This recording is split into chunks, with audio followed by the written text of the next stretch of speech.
마태복음 4장 1절에서 10절까지의 말씀을 봉독해 올리겠습니다. 그때에 예수께서 성령에 이끌리어 마귀에게 시험을 받으러 광야로 가사 40일을 밤낮으로 금식하신 후에 줄이신지라.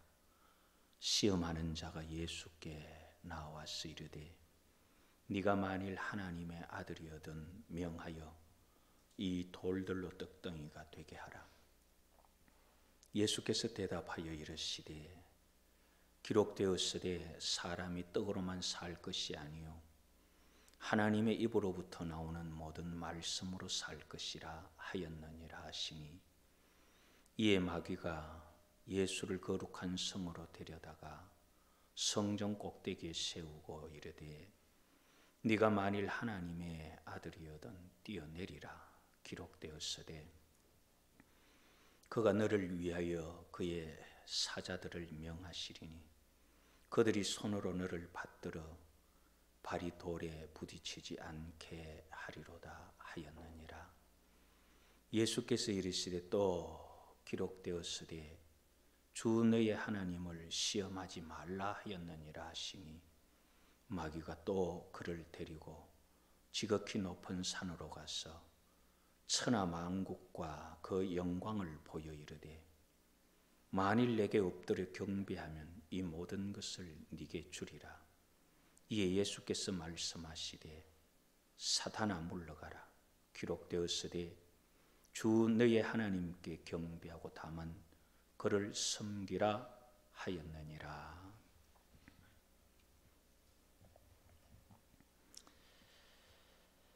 마태복음 4장 1절에서 10절 말씀을 가지고 시험받는 예수님, 그런 주제로 살펴보려고 합니다. 시험이라는 이 말이 여러 가지가 있는데, 아브라함을 시험할 때 말했던 그 말은 나싸, 그리고 쓴 물에서 시험했던 것은 마싸,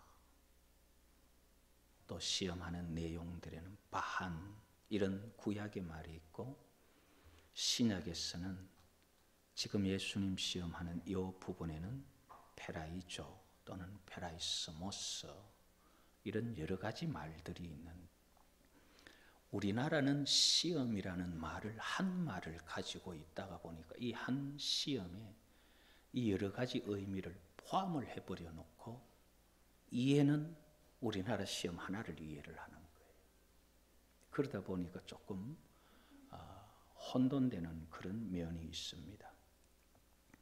시험이라는 이 말에는 시험하다, 시도하다, 모험하다, 꾀하다, 증명하다, 감행하다, 또는 연단하다, 훈련하다, 여러 가지 의미들이 있습니다.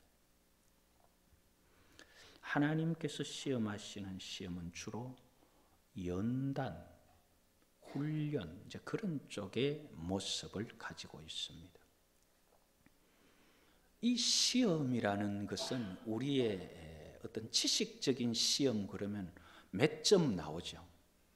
그런데 우리 신앙의 삶의 시험이라는 것은 어떤 의미냐면은, 우리가 시험을 받는다 그럴 때에 이런 상황, 이런 생활에서 어느 만큼 성경대로 살고 어느 만큼 성경대로 행하느냐, 그게 우리 삶에 오는 시험이에요. 시험을 해본다, 어느 정도 되는지 본다, 그런 말이죠. 사탄이 하는 이런 시험에도 사탄이 자기 마음대로 시험하지 못하도록 하나님은 다 검열하신다. 하나하나 다 살피셔. 그래서 모든 시험은 하나님의 그 허락을 받아서 오는 거예요. 그렇다면 우리가 살아가는 생활 속에 우리에게 오는 시험이라든지 우리에게 오는 연단이라면은 우리가 감당할 수 없는 것은 없다는 거예요. 하나님께서는 감당할 만하니까 허락하셨다는 거예요. 오늘 예수님께서 시험 받으신 부분이 나타난다 이 말이에요. 마태복음 4장 1절에 보면은 그때 예수께서 성령에 이끌려 마귀에게 시험을 받으러 광야로 가사. 예수님께서 시험 받으시는 그 동기가 뭐냐면은 성령에 이끌려 시험 받는 거예요. 사람들이 시험 받을 때는 어떻게 시험 받아요? 욕심에 끌려 미혹되잖아요. 이게 예수님하고 벌써 달라요. 욕심에 끌려 미혹되면은 우리가 자꾸 욕심에 따라가고 욕심에 빠져 있다가 보니까 하나님을 떠나게 되는데, 예수님은 욕심에 끌려 미혹된 것이 아니라 성령에 이끌려 시험 받으러 광야로 나가셨다. 누구에게 시험 받느냐? 마귀에게 시험을 받으러 그렇게 말하죠. 성령에 이끌려 마귀에게 시험을 받으러 광야로 가사. 하나님께서 주신 사역, 메시아로서의 간 길을 가르쳐 주기 위해서 예수님을 이렇게 시험하신 그런 모습이 아닌가 보여집니다. 예수님께서 시험 받으신 시험은 테스트라 그렇게 보면 좋을 것 같아요. 우리가 한 가지 생각해 볼 수 있는 게, 예수님 40일 동안 금식하고 지금 배가 고파요. 그때에 마귀가 하는 시험이 뭐냐면, 이 돌을 떡 만들어서 먹어라. 자, 돌을 떡 만들어 먹으면은 합격이에요, 불합격이에요?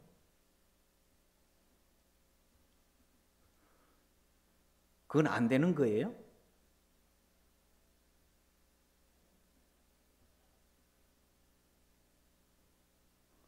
그럼 제가 한 가지 질문을 드릴게요. 배고파서 돌을 떡으로 만들어 먹으면 안 되는데, 빈들에서 배고픈 사람들에게 5,000명, 3,000명에게 떡을 만들어 준 건 뭐예요? 그건 시험 아니에요?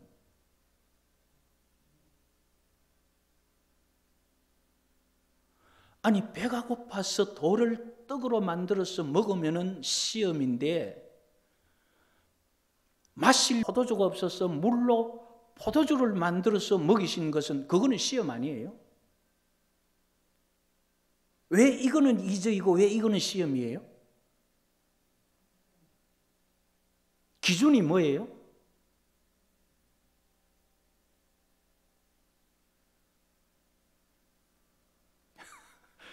우리가 시험이라는 이 많은 것을 한꺼번에 생각하다 보니까 이제 이런 어려움이 오는 거예요. 상황에 따라서, 그 형편에 따라서 무엇을 시험이라 말하는지 본다면은, 예수님께서 여기서 지금 시험 받으셨다는 것은 공생애를 시작하면서 이제 메시아로서 너를 보고 따라가는 많은 백성들에게 이렇게 갈 수 있다는 것을 보여주는 것. 그 시험이라는 거죠. 사탄이 주는 세 가지 상황이 나타나죠. 그 세 가지 상황을 당할 때 성경대로라면 어떻게 해야 되느냐 이 말이에요. 하나님 주신 말씀대로라면 그 세 가지 상황 속에 어떻게 가야 되느냐. 그 시험에 예수님께서는 성경 그대로 정답을 제시하신 거예요. 그러니까 마귀가 더 할 말이 없었던 거예요. 이 예수님을 시험하는 시험에서 두 가지가 나타나는데, 두 종류가 뭐냐면, 하나는 네가 하나님의 아들이라면 이거 이래 해봐라. 그게 첫 번째 시험과 두 번째 시험이죠. 첫 번째 시험은 지금 배가 고픈데 네가 만일 하나님의 아들이라면 이 돌을 떡이 되게 해서 먹어봐라. 뭐 그러면 되잖아. 그게 사단이 제시한 시험입니다. 세상에는 먹는 문제 때문에 다투고 먹지 못해 죽는 사람이 수없이 많은데, 네가 하나님의 아들이라면, 네가 메시아라면 이들을 살려야 될 거 아니냐. 먹는 문제 해결해라. 거기에 예수님께서 하신 말씀이 사람 먹는 것과 해결되는 거 아니다. 사람이 떡으로만 사는 것이 아니요 하나님의 입으로 나오는 말씀으로 살라고 성경이 말하지 않더냐. 그 성경대로 말씀하신 거예요. 성경을 우리가 읽어보면서 아는 게 뭐냐면요, 사람들이 부하고 언금이 정식되고 살만 하면은 그때부터 하나님을 자꾸 떠나기 시작하죠. 하나님께서 포도주와 풍성한 열매들을 주면 그걸 그 우상을 섬기기 시작하는 거예요.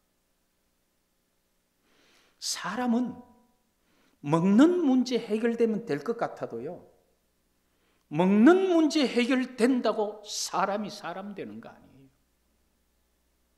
더 타락하고, 타락 안 하면 우울에 빠지고, 사람이 먹는 문제 해결을 해도 죄에서 벗어날 수 없는 게 사람이라는 거예요. 그러면은 죄에서 벗어나 하나님에게로 갈 수 있는 길은, 사망에서 벗어날 수 있는 길은 하나님의 말씀대로 살 때 사망에서 벗어날 수 있는 거라는 거죠. 예수님께서 말씀하신 이 말씀은 신명기 8장 3절의 말씀을 인용하셨는데, 신명기 8장 3절이 어떤 상황 속에서 나온 말씀이냐면은, 하나님께서 너희들을 광야 이 40년 동안 너희들을 낮추고 줄이게 하신 게 뭐냐? 그 이유가 뭐냐? 사람이 떡으로만 사는 것이 아니요, 하나님의 입에서 나오는 말씀으로 살아야 되는 것 때문에 광야에서 만나를 먹이시고 너희를 줄이게 하시고 낮추신 거 아니냐.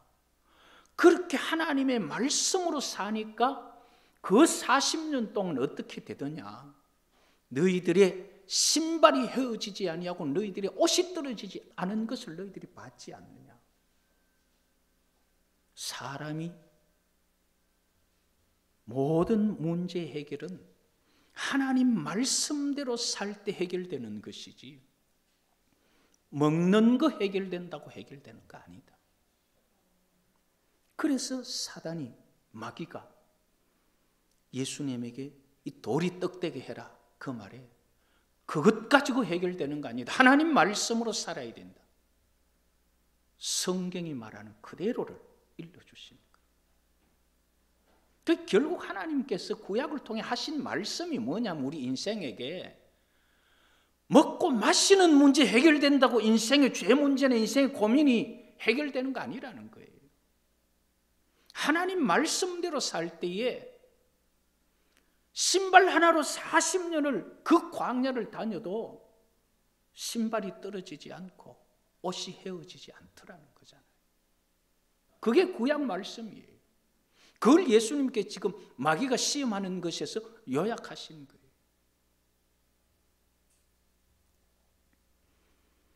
두 번째도 뭐냐면, 네가 하나님의 아들, 네가 메시아거든, 그 말이잖아요. 네가 하나님의 아들이거든. 성전 높은 꼭대기에 예수님을 데려가서 여기서 뛰어내려라. 그 예수님 첫 시험에 말씀 그대로 하니까 마귀도 이제는 말씀 가지고 시험하는 거예요. 뛰어내리라. 천사를 통해서 네가 땅에 떨어지지 않도록 너를 잡아준다고 그렇게 하지 않더냐. 그러니까 땅 뛰어내려도 괜찮다. 한번 해봐라. 네가 메시아이고 그렇게 해서 메시아인 거 한번 보여봐라. 그때 예수님께서 하신 말씀이 하나님 시험하지 마라. 성경 신명기 6장 16절에 기록된 너희 하나님 여호와를 시험하지 말라. 그 말을 인용해서 주 너희 하나님을 시험하지 마라. 피조물이 조물주를 시험하는 거 아니에요. 믿음으로 내가 죽음이라도 뛰어들 때 하나님께서 구원해 주시는 것이지 내가 하나님이 있나 없나 시험하는 거 아니에요. 우리는 많은 경우에 하나님을 자꾸 시험하고 싶어 해요. 하나님을 시험하면은 애굽 사람들이 하나님을 시험하다가 결국 죽게 되죠. 그래서 예수님은 아무리 메시아라도 아무리 능력이 있어도 하나님을 시험하는 것은 아니다. 그런데 성경에 하나님을 시험한 일이 있어요, 없어요? 있죠. 기드온이 하나님을 시험하잖아요. 용사여, 그러니까 내가 용사고 정말 블레셋을 쳐 이길 수 있다면은 하나님 양틀을 두면서 이 양틀에는 이슬이 가득하고 주위에는 뽀송뽀송하게 해서 정말 하나님 말씀하신 거 내가 한번 알게 해 주십시오. 그 다음날 양틀을 꼭 짜니까 물이 나온단 말이에요. 주위에는 뽀송뽀송해요. 그래도 못 믿겠어. 하나님 한 번만 더 시험하게 해 주십시오. 이번에는 주위에는 이슬이 가득하고 양털만 뽀송뽀송하게 한번 해봐 주십시오. 그렇게 됐잖아요. 그거는 하나님을 시험한다기보다도 물론 시험이죠. 하나님을 시험해서 내 생명을 아니면 내 신앙의 내 인생을 하나님께 드리기 위해서 하는 경우는 내 믿음이 없어서 확신이 없어서 하나님 이게 사실이라면 내가 하나님께 드리겠습니다. 그럴 경우라면 예외가 아니겠나. 그러나 하나님을 그냥 하나님이 계시냐 안 계시냐 막 이렇게 시험하는 것은 그거는 피조물이 조물적이 할 수 있는 게 아니에요. 그 다음에 마지막 시험 하나는 뭐냐 하면은 마귀가 예수님을 높은 산으로 데려가서 천하 만국의 영광을 다 보여주면서 네가 내게 엎드려 절을 해라. 그러면 이 모든 건 네게 주겠다. 그러니까 네가 하나님의 아들로서 네가 메시아로서 일을 할 수 있는지 온 백성 살려봐라. 그걸로 안 된다. 그럼 네가 메시아의 흔적 한번 보여봐라. 하나님 시험하면 안 된다. 그러니까 그러면은 그게 합격이 되니까 그러면 네가 메시아로서 하나님하고 일하지 말고 내하고 손잡자. 내 이거 다 네 줄 테니까 네가 내하고 손잡자. 내한테 엎드려 경배해라. 그게 세 번째 시험이에요.